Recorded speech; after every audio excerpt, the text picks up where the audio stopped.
Welcome to the Fantasy Thinker. I'm Jared Quartermatch, and today I just wanted to do a little short review and talk a little bit about Adrian Tchaikovsky's Children of Time. So, in this space operatic science fiction tale, Tchaikovsky does us all the favor of taking Earth out of the picture and putting into its place a group of desperate humans looking to make a life out there, somewhere, anywhere. Yes, it doesn't look good for our species in this actually kind of bleak vision of the future.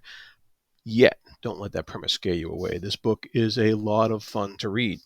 Tchaikovsky has a nice, easy, flowing style that manages to move the story along in this plot-driven manner while still allowing time for some reflection on some deeper themes.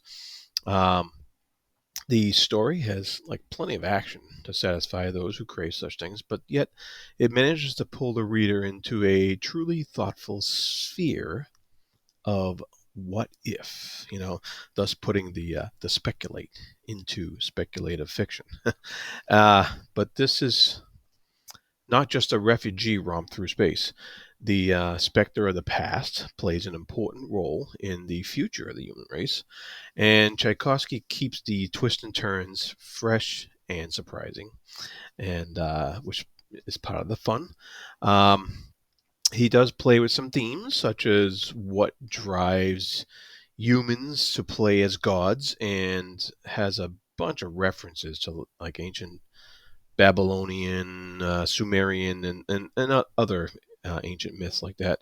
But mainly, though, it's humans using science to create a fertile playground for bioengineering the next sentient species. And of course, nothing ever goes wrong when that happens, right? Yeah. So, you may have heard this already about this book.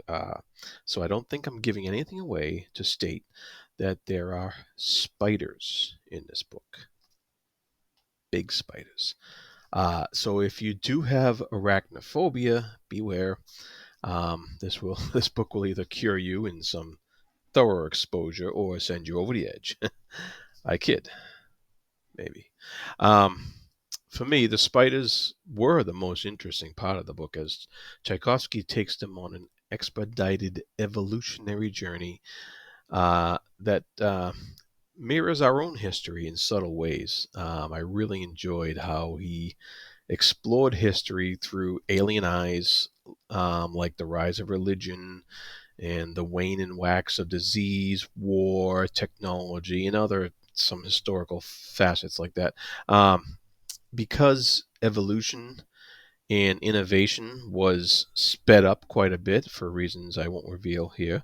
Um, there were some obvious differences to our own history that are really fun to compare and contrast, and just stuff that he's playing with a little bit, just to really make it interesting and just really make it more than an action sci-fi space opera. It was so it was really cool to get into that stuff.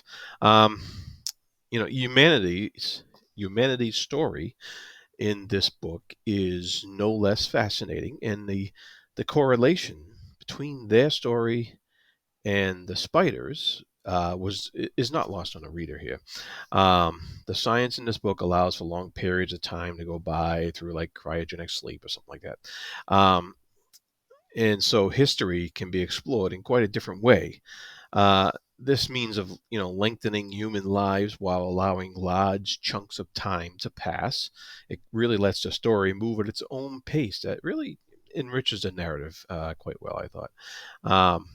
And it also helps to alleviate some of the problems with space opera in general. The eventual meetup of two groups in the vastness of space that can seem too coincidental in any other circumstance.